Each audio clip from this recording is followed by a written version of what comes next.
My name is Serafina Vance, but in the soot-choked, claustrophobic alleys of the lower docks, where the sun is a myth and the air is a toxic weapon, they know me only as the Greaser. I am 27 years old. Tonight, I am not a guest at the Grand Kronos Ball, though the blood that pumps through my veins is as noble as the manganese brass gears that keep this city afloat. He knows he broke into my subterranean workshop and stole the resonance core, a device I spent a decade calibrating, by listening to the heartbeat of the Earth's own seismic vibrations through a custom-built, bone conduction receiver. He also knows he has bypassed the primary safety governors of the core to maximize the power output for the Gala, forcing it to run at a frequency that is slowly liquefying the iron foundations of the very city he stands upon. He knows he broke into my subterranean workshop and stole the resonance core, a device I spent a decade calibrating, by listening to the heartbeat of the Earth's own seismic vibrations through a custom-built, bone conduction receiver. He also knows he has bypassed the primary safety governors of the core to maximize the power output for the Gala, forcing it to run at a frequency that is slowly liquefying the iron foundations of the very city he stands upon. He is trading the city's future for a single night of applause, unaware that the rhythm is already beginning to break. The Grand Plaza falls into a heavy, pressurized silence, as Lady Valeraine strikes a silver tuning fork against the great pendulum. The sound is clear, sharp, and cold as an alpine winter, vibrating through the vents and into my very teeth. Citizens of the sky, keepers of the future, Valeraine begins, her voice amplified by the steam-powered horns that boom across the clouds like the voice of a judgmental goddess. Tradition is the spring that winds our world. Tonight, Julian Vance has ensured that our time will never run out. But progress requires the pruning of the weak. It is with a heavy heart that I must address a structural crack in our family's gearwork. My niece, Serafina, out of a hollow jealousy for her brother's brilliance, was caught attempting to jam the great engine's primary gears this afternoon. She sought to send us all plummeting into the fog to satisfy her own bitter, unrefined spite. She has betrayed the very air she breathes and the mechanical gods we serve. I feel the heat of the steam vent rise, matching the fire of the injustice in my chest. It was Julian who jammed the gears to hide the fact that the core was vibrating out of control, and they have branded me the saboteur. Every noble in the plaza, the very people whose skyships I've personally repaired during midnight shifts while they slept in silk, now looks down toward the greaser pits with a collective, razor-edged disgust. In an instant, I am no longer a mechanist. I am a blight on the mechanism, a rusted bolt to be discarded in the trash. Therefore, Valeraine booms, her voice echoing through the vaulted domes. Serafina Vance is hereby stripped of her tools, her name, and her right to breathe the upper air. She is banished to the fog wastes below, to be forgotten like a discarded scrap of iron. The Vance line recognizes no failures. The mechanism must be pure. The shadow is cast out. The crowd cheers. A rhythmic sound like 1,000 grinding gears crushing a human heart. I watch as my aunt slowly closes the heavy steel shutters of the balcony, plunging my view into absolute darkness. The betrayal smells of hot brass, burnt oil, and the copper taste of my own blood as I bite my lip to keep from screaming into the void. "You've been a ghost in the forge for a lifetime, Sera," Julian's voice whispers through the maintenance intercom, a low, snake-like hiss that chills me more than the freezing winds outside. "Now, stay in the fog. The world prefers a handsome lie over a dirty truth. Sleep well in the rust, little sister. You were never meant for the heights." I stand there in the dark, the weight of the sky citadel pressing down on my spirit. I thought I had reached the absolute end of my clockwork life. I thought I was being buried in the smog of my ancestors, but I was wrong. Because 30 seconds later, a rusted, unmarked sky skiff drifts silently out of the fog and docks at the emergency hatch. A man no one has seen in a decade steps out. He is blind, his eyes covered by a weathered leather visor, but he moves with the precision of a man who can feel the world through the air. Captain Thorne, the legendary engineers of the first Skyfleet, a man my aunt framed for temporal piracy when he discovered that the Aethelgard engines were draining the life force of the Earth itself. He doesn't look at the Gala. He doesn't look at the lights. He points his cane toward my hiding spot in the vents. "The resonance is off, Serafina," he says, his voice a low, gravelly rumble that sounds like a perfectly tuned engine. "And it's time to show them that the girl who built the heart can also stop the heartbeat. Will you follow it? To understand how I became a ghost in my own family's forge, you have to understand the philosophy of the Vance Chronoworks. I am currently crouched inside the high-pressure steam vents of the Sky Citadel Aethelgard, 3,000 feet above the freezing, radioactive smog of the surface world. The air here is a blistering, violent assault of anthracite smoke, the cloying smell of vaporized machine oil, and the constant, ear-piercing metallic shriek of overtaxed pistons that sounds like a choir of dying iron giants screaming into the void. We didn't live in a home. We lived in a rigid hierarchy of temporal credits. Growing up, Vance meant learning that your value was determined by the precision of your ticking and the clarity of your gears. In this family, a moment of silence was not peace. It was a debt to be paid to the legacy of the Forge. Julian is 3 years older than me. From the microsecond he was born, Lady Valeraine declared him the Golden Piston. Julian was the son, the boy who could charm a governor into buying a broken watch for the price of a mansion. He had the charisma of a prince and the mechanical intuition of a pile of rusted scrap metal. He was groomed for the ballrooms and the high society salons of Aethelgard, where the air is scented with lavender and wealth, while I was groomed for the soot pits and the heat stalls of the industrial core, where the air is 40% coal dust, and the heat is enough to warp the mind. My aunt turned the main parlor of our estate into a museum for Julian. Every blueprint I had stayed up until 4 a.m. to draw for him. Every microgear I had filed by hand under a magnifying glass until my fingers were raw and bleeding was presented under his name as a triumph of modern engineering. There was no room for me in that light. I was the girl who was sent to the blast chamber, the windowless basement, where the air was 120 degrees and the smell of sulfur was permanent. My skin was perpetually scorched, my eyes stinging from the anthracite dust, but I never complained.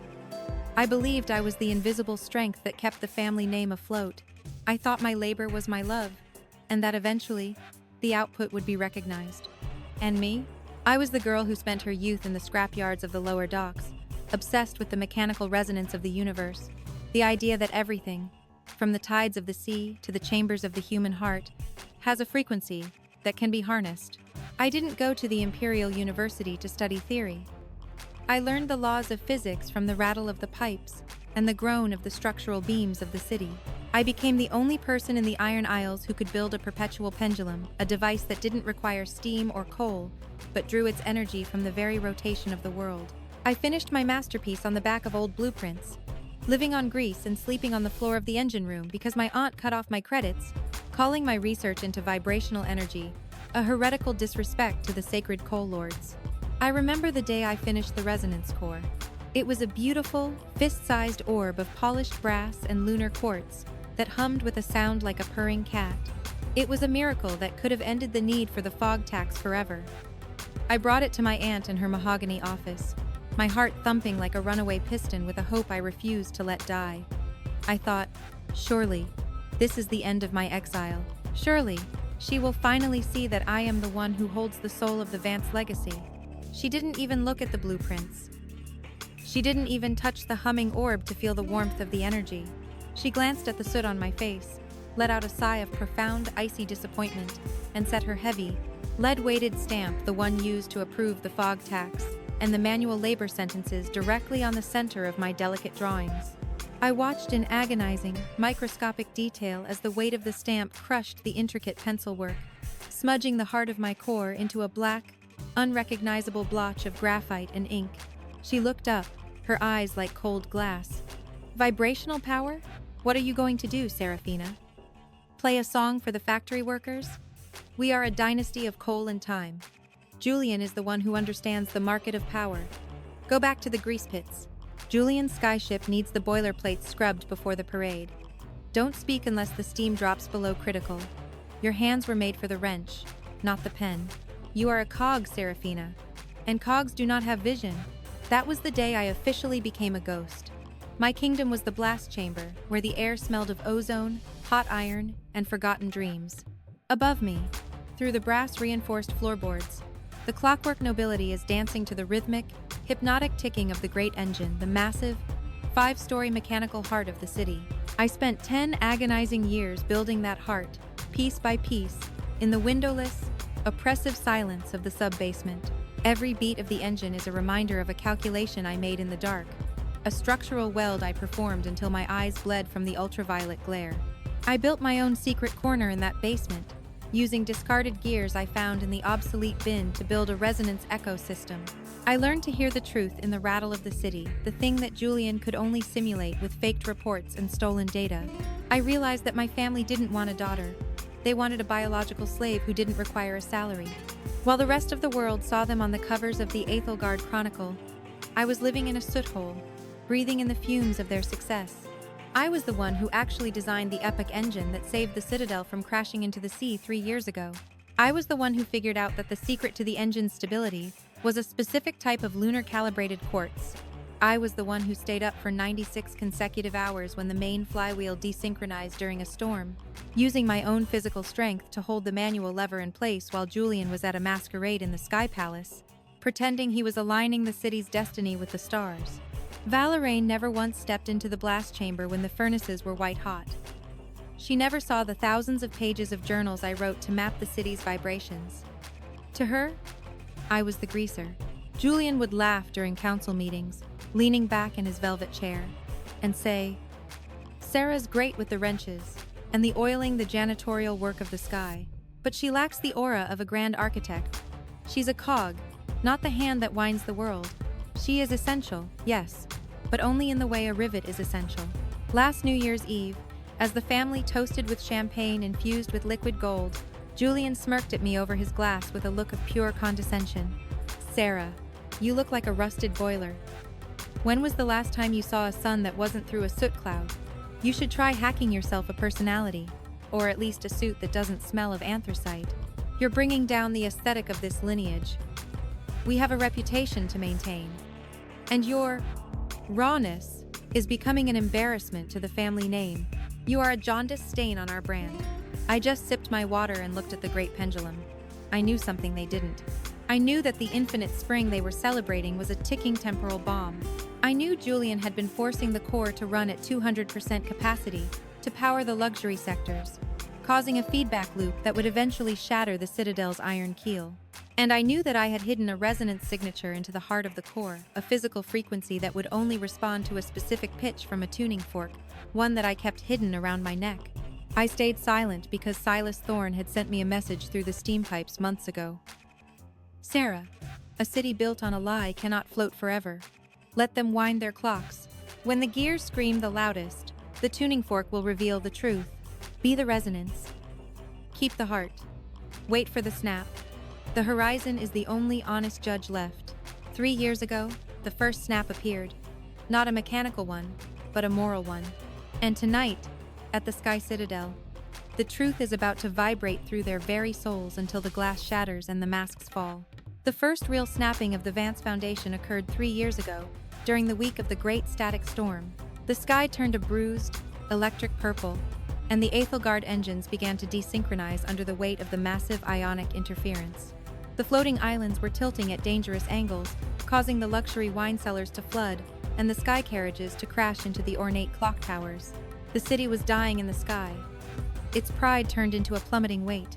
Julian, in his desperate, greed-fueled rush to fulfill a massive energy contract for the Northern Kingdoms, had pushed the original resonance core to its breaking point. He had ordered the mechanist to bypass the cooling vents, intending to extract one final burst of energy to impress the visiting dignitaries. But Julian didn't understand the physics of vibration or the chemistry of the quartz. He didn't realize that the more energy you draw from a resonance core without stabilizing it, the more it seeks to pull energy from the biological life force of the people around it. It becomes a parasite, hungry for breath. I know every relief valve, every bypass spring, every microscopic flaw in its iron soul. I can hear the desynchronization in the secondary gears even now, a subtle, rhythmic limp that tells me the mechanism is being driven too hard, too fast, for a glory it was never designed to sustain. It feels like a fevered pulse, straining against a skeleton of steel. Tonight is the night of perpetual light, the long-awaited inauguration of the Vance Spire. I was in the blast chamber, my skin burning from the electrical discharge in the air, when I heard the screams of the maintenance crew. I ran to the primary reactor room and saw Julian staring in horror as the core turned a blinding, violent white. The metal housing was melting, and the life force drain, a secondary effect of the unstable core, was starting to turn the surrounding flowers in the sky gardens to gray ash in seconds. The workers near the core were collapsing. their very life energy being sucked into the machine to keep it spinning. It was a biological massacre in the name of a deadline. "Serafina, fix it! Now! You have to fix it!" Julian screamed, his velvet sleeves singed by the sparks. He looked like a cornered rat, his architect facade melting in the heat of his own incompetence. "The Imperial Council is watching. If they see this, our temporal credits will be revoked. Aunt Valeraine will ruin me. You have to do something. I can't think. My career is ending. Fix the machine, you little freak." Lady Valeraine appeared at the reactor door, her eyes wide with a terrifying, cold calculation. She didn't look at the gray ash in the gardens. She didn't look at the dying workers on the floor. She looked at me, her face a mask of cold desperation. She grabbed my wrists, her grip like iron shackles, her fingernails digging into the scars on my knuckles. "Sarah, listen to me carefully," she whispered, her breath smelling of peppermint and raw fear. "This contract is the only thing keeping the Citadel from being grounded and sold for scrap. You are the only one who understands the vibration of the core. You were born for this dirt, Sarah. You have the hands of a smith, built for the endurance of the heat. You must save us." Her voice broke a masterful performance of a mother figure in pain. "But you must promise me you can never tell the world you fixed it. Julian has already told the council he found a mathematical solution for the storm. If they find out the greaser niece saved us, the brand is worthless. Nobility buys the dream of a radiant genius, Sarah, not the sweat of a basement worker. Let Julian be the hero, for the sake of your father's honor. For the sake of this island. Be our good ghost. Stay in the smoke." That was the moment the spring in my heart finally snapped. My own flesh and blood was asking me to lobotomize my own success, to hand my life's work to a thief who spent his life mocking my unrefined nature, just so they could keep their velvet pillows and their sky villas. My aunt was willing to let me be a ghost forever, if it meant her favorite nephew could be a god. She was using my survival instinct and my lingering hunger for her validation to buy his reputation, forcing me to build the stage for my own disappearance while my lungs filled with poisonous anthracite dust. And, because I was still desperate for a scrap of her approval, still hoping that one day she would look at me and see a daughter instead of a technician, I did it. I stayed up for 72 consecutive hours, working in the white-hot center of the reactor, using my knowledge of mechanical resonance to dampen the vibrations. I used my own pulse, my own heartbeat, to stabilize the quartz through a manual haptic link. I saved the Citadel, I saved their lives. And then, I watched from the shadows of the vents, as Julian stood before the High Council the next morning and received a medal of infinite merit for his heroic stabilization of the city.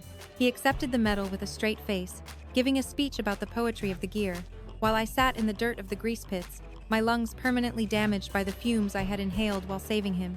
The next morning, Julian sent me a message through the maintenance chute. "Good job, grease rat. Now get back to your hole and stay there. If you ever say a word about the bypass, I'll tell Valeraine you were the one who sabotaged the engine in a fit of jealousy. And we both know who the council will believe, the savior of the sky, or the freak who sleeps in the soot. Don't wind me up, Sarah. The shadow doesn't speak, they just fade." But Julian, in his infinite, arrogant stupidity, didn't realize that a mechanist doesn't just fix things. We record the heartbeat of the truth in every tooth of the gear. We weave the reality into the very steel. My older brother, Julian Vance. The city is celebrating his supposed masterpiece, the infinite spring, a mechanism that supposedly provides limitless power by capturing the static friction of the moving clouds. They call him the savior of the sky, the man who tamed the storm and tethered it to the floating isles. Inside that resonance core, he was so proud of the one currently powering the entire floating world, I had embedded the mechanical resonance sync. I had also kept the original tuning fork, calibrated to the exact frequency of the core's hidden flaw. I wasn't just fixing a city. I was building a clock that would eventually strike the hour of their doom. I was preparing the resonance of their downfall, and the pendulum was already beginning to swing back toward the ground, back to the Grand Plaza of Aethelgard. The wind at 3,000 feet is a cold, howling beast, a precursor to a storm, but it isn't as freezing as the atmosphere of hatred in the Citadel. My aunt has just officially declared me a mechanical failure before the eyes of the entire nobility. Julian is smirking at the cameras, holding a glass of victory wine as if he had already conquered the sun. The chrono guards are moving toward me to forcibly remove me from the vents and throw me over the edge, into the fog wastes below to die. And then, Captain Silas Thorne strikes his cane against the steel floor of the plaza. The sound echoes through the glass domes of the citadel with the force of a thunderclap, vibrating the very floorboards and making the crystal chandeliers ring like tiny, panicked bells. He doesn't waste time with the nobles. He walks straight onto the obsidian stage, his mud-caked field boots leaving a trail of dark, honest earth on the pristine surface. He pushes Julian aside with a look of pure, clinical contempt that makes my brother flinch like a whipped dog. "You who call yourselves masters of time." Silas's voice booms, metallic and sharp, amplified by the city's own steam pipes that I had secretly tuned for him. "You are living in a house built of mirrors and smoke." Julian Vance is not an architect. He is a scavenger. He doesn't create energy. He drains the life force from the ground beneath your feet to keep your wine cold. He is not a savior. He is a parasite feeding on the heart of a genius he tried to erase. "Thorne, you are a disgraced pirate with no standing here." "Get out!" Lady Valeraine screams, her face turning a dangerous, mottled shade of gray. "Security! Remove this intruder before he ruins the ascension ceremony. He is a ghost of a dead era. He is a liar seeking attention." But the greasers, the mechanics, and coal shovelers I have secretly fed data to for months, the workers who know I am the one who keeps the air flowing in their lungs and the heat in their homes, have deactivated the security robots and sabotaged the chrono guards' gear suits. They stand at attention, looking at me with hope. They have been waiting for a frequency they could follow. And tonight, I am that frequency. Silas hands me the golden tuning fork he had been holding. "Serafina, it's time to play the music of the truth. Show them whose heart is truly beating in this machine. Show them who wove the truth into the gears." I step out of the shadows and onto the obsidian stage. My soot-stained grease suit looks like a suit of armor against their silk and gold. I strike the tuning fork against the great pendulum. A horrific, beautiful phenomenon begins. The sound isn't just a ring, it's a physical wave. As the frequency of the fork hits the resonance core inside the city's heart, the entire citadel begins to vibrate in sync with my own pulse. The beautiful gold-plated machines begin to emit a low-frequency groan, a sound like a million tortured souls screaming in unison. And then, something the nobility never expected, the steam rising from the vents begins to thicken and take shape. It isn't a digital hologram, it is a mechanical projection. Because of the resonance I built into the system, the steam molecules seeded with specific mineral dust I released earlier are reflecting the physical blueprints I had etched into the core's quartz crystal. The entire Sky Citadel watches in horror as the steam fog displays the undeniable truth. Julian's illegal bypasses, the way the machine is literally sucking the bioenergy from the people below to power the ballrooms, and the image of Julian laughing as I burned my hands to save him. But as I look at my hands, my palms, a permanent landscape of black oil stains that no industrial solvent can remove, and my knuckles swollen and scarred from a decade of repetitive ball-peen hammer strikes, I know the exact crushing weight of the lie Julian is wearing. He is a ghost of a genius, wearing a crown of my stolen labor. I am peering through a heavy, brass-cased grate, my face smudged with coal dust and the salt of my own sweat. The guests recoil in absolute disgust, some gagging as they realize their eternal life treatments were fueled by the misery and the literal life force of the people they look down upon. The governor of the Northern Kingdoms rips off his Vance-branded watch, his face pale with the realization that he was wearing a device born of theft and torture. The mirage of the Sky Citadel has vanished, leaving only the sound of a crumbling empire and the visual evidence of a massive crime. "It's a trick! It's a greaser hack! She's a witch!" Julian screams, his voice high and shrill, the sound of a fraud who has run out of masks. He lunges for the tuning fork, intent on breaking it, but the floor suddenly tilts as the resonance shifts. The city's iron foundations begin to groan with the sound of 1,000 snapping chains. This is the end. I look at my aunt, the woman who closed the curtain on my life for 30 years. "I didn't sabotage your city, Aunt Valeraine," I say, my voice steady and heavy as a stone mill. "You wanted a prince, so you ignored the mechanic who was actually holding the sky up for you. You wanted heaven, so you built it on hell." I strike the fork one last time, but this time, I strike it at a frequency of dissolution. The great engine doesn't explode, it simply stops. The infinite spring unwinds with a slow, mournful thrum that vibrates in the teeth of everyone present. The lights of Ethelgard flicker and die, replaced by the soft, natural orange glow of the setting sun. The floating islands don't fall. They simply begin a slow, graceful descent toward the earth, returning to the ground they tried to escape.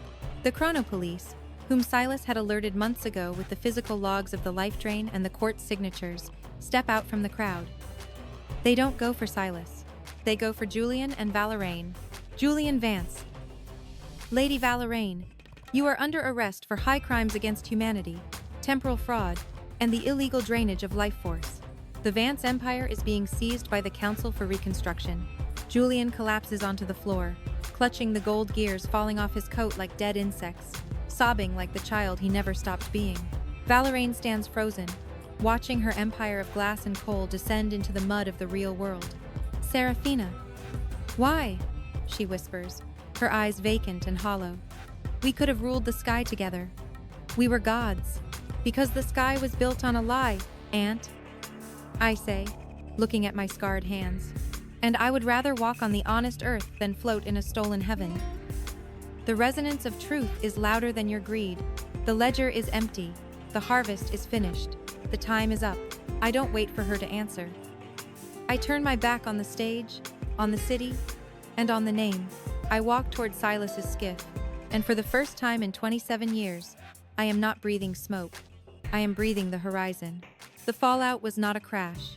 It was a slow, agonizing return to reality, a thermal death of an empire that had run out of time and gravity.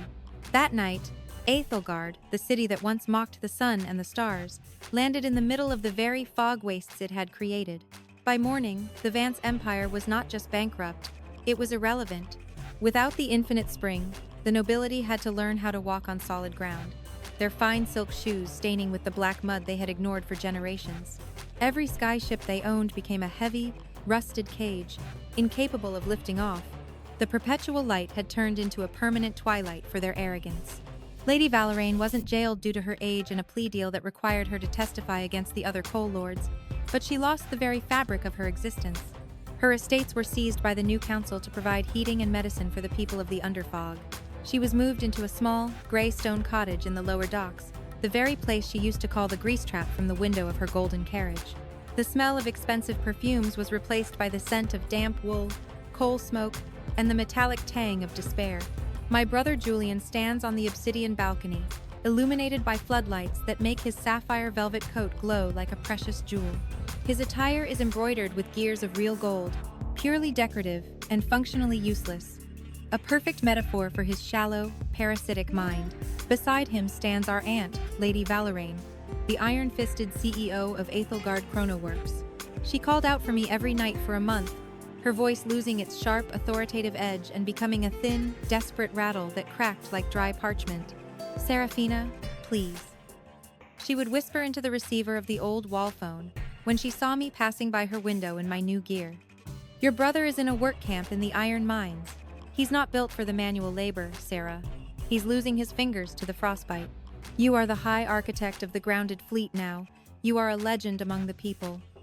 Buy back the sky, Sarah. Save Julian. He's your blood. You can't let him rot in that concrete cage. He was a prince. He wasn't meant for the dark.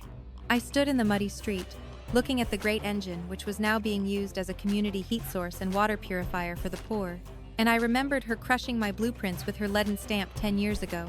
I remembered the 10 years of soot in my lungs she never once asked about during our family dinners. I remembered the night of the storm when she asked me to disappear for Julian's sake while my lungs filled with formaldehyde fumes. I remembered the GPA she ignored and the research she called a distraction. Aunt, I said, my voice as steady and cold as the horizon at dawn. I spent my youth being the grease for a family that viewed me as a structural defect. I'm not the glue anymore.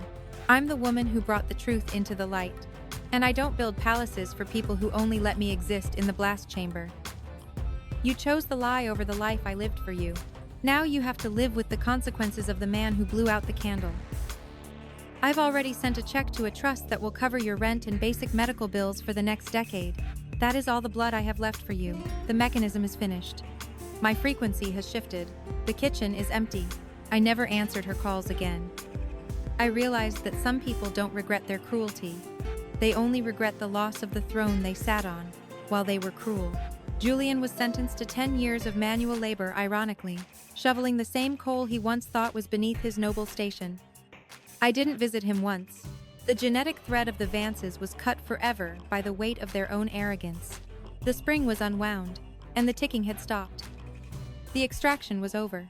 Today, I do not sit in a high-tech office, a floating palace, or a sterile laboratory.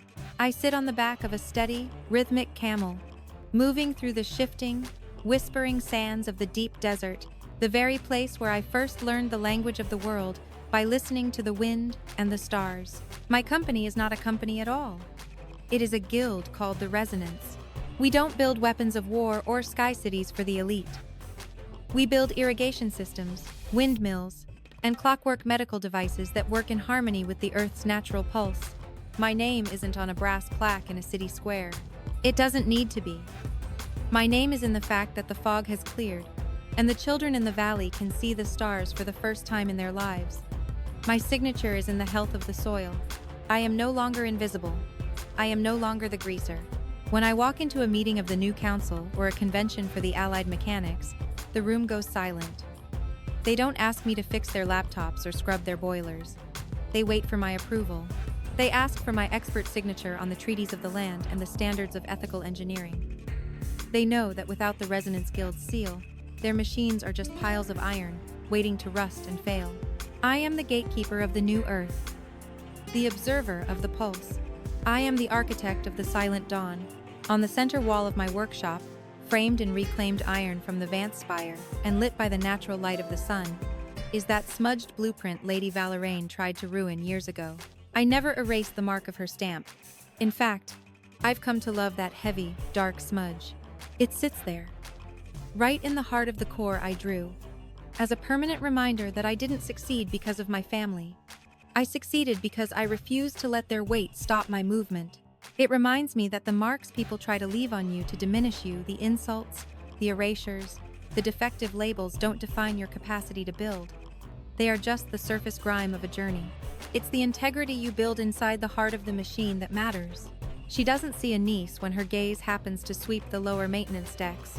She sees a mechanical liability, a girl born with a coarse mind that only understands the filth of the forge. To Valeraine, I am merely the biological furnace that produced the genius Julian sells to the Imperial Council. I am the grease in the gears that makes them look clean to the world, the silent partner in a divine fraud. That smudge isn't a symbol of my aunt's hatred anymore. It's a trophy of my endurance. It's the point of origin for my freedom. It represents the moment I realized her weight couldn't stop my frequency. 6 months ago, Julian showed up in the lobby of my workshop. He had been released early for good behavior, his hair now thin and gray, his face lined with the harsh reality of the mines. He sat there for 7 hours, wearing a worn, gray tunic that smelled of damp earth and cheap tobacco. He looked like a man who had spent every night of the last year being haunted by the ghosts of the sky he traded for a lie. His hands, once so soft and manicured, were now a constant shaking mess, scarred by the heavy pickaxe.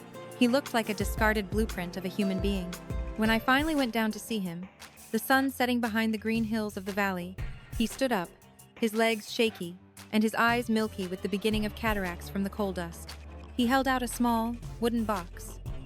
Inside was my original ball-peen hammer, the one tool he had managed to hide from the liquidators before the citadel was grounded. "Sarah," he whispered, his voice a raspy thread that barely reached my ears. I was wrong. I was blind to the true resonance of things. I'm starting a small clock repair shop in the village. Just me and an old miner who knows how to weld. Real work, no life drain, no lies. I need your mind, Sarah. I need my sister. Please, take the hammer. It was always yours. Let's rebuild the Vance name together. I'll give you 90% of the shop. I'll put your name first. Serafina and Julian Vance. Doesn't that sound right? A fresh start? For the family? For the honor of our father? For me? Please, don't let me die in the dark. I looked at the hammer, a beautiful, heavy piece of steel that had been used as a weight to buy my silence and his glory for a decade. It was a masterpiece of craft, but it was a relic of a dead time, a tool with no resonance left in it. It was a piece of metal with no soul. Then I looked at the man who had called me a void and a jaundiced stain in front of the world's most powerful people. I don't need a hammer to tell me I'm a mechanist, Julian, I said, my voice echoing in the vast, open-air workshop I had designed to be acoustically perfect with the wind. And I don't need your recognition to know who I am. I've already built my own name. And unlike yours, mine isn't built on a foundation of ash, theft, and poison. Keep the hammer. Sell it. Use the money to buy a better heater for your room and some decent grain for your stand. Treat your apprentices better than you treated your own sister. I've already paid my debt to you with 10 years in the blast chamber. The gears have stopped, Julian. The spring is unwound. There is no Vance name to rebuild. There is only the truth, and the grain of truth has finally been harvested. I am choosing the silence of the horizon over the noise of your apologies. You're late for the sunset, Julian. The workshop is closed, and I am no longer hungry for your love. I turned around and walked back to my forge. I didn't look back to see if he was crying. I didn't look back to see him slump into the chair like a discarded spring. I didn't look back at all. My future didn't have room for his regrets or his broken iron. I've learned a lesson that no mechanical blueprint, no matter how complex, could ever teach. Boundaries are not walls that keep people out. They are the rhythms that you get to set for your own life. You get to decide who is worthy of entering your frequency. And more importantly, you get to decide when it's time to stop the winding and walk away for good. You are not a cog for someone else's machine. You are the engineer of your own peace. You are the source. You are the rain that finally fell on the dry earth. My name is Serafina Vance. I am a mechanist. I am a survivor. And for the first time in my life, I am not a ghost haunting the sub-basement of someone else's fragile empire. I am the one who hears the world breathe. I am the silence that follows the storm. And I am the one who knows exactly where I belong. Thank you for staying with me until the very end. If this story touched something in you, if it reminded you of a boundary you've been afraid to set, or a truth you've been hiding to protect people who don't deserve your silence, please hit like and subscribe. You are not a failure. You are the architect of your own truth. Speak up, or walk away either way. Make sure the view from your horizon is your own. Don't wind for them. Breathe for yourself. I'm Sarah. Julian holds a ceremonial brass key, his smile a masterpiece of manufactured charm designed for the society rags. He has just announced a plan to triple the temporal tax on the lower docks, a tax paid in manual labor, and the literal physical life force of the workers to fund a second floating palace for the elite. He claims he discovered the secret to perpetual motion through divine mathematical grace. He knows it is a lie. And tonight, for the first time in 27 years, the air is finally clear, and I'm going to sleep in silence. This content is entirely fictional. Any similarity to real person or even is coincidental. This video is not new, not a documentary. It is inspiration for creative story retelling purpose only AI assisted production.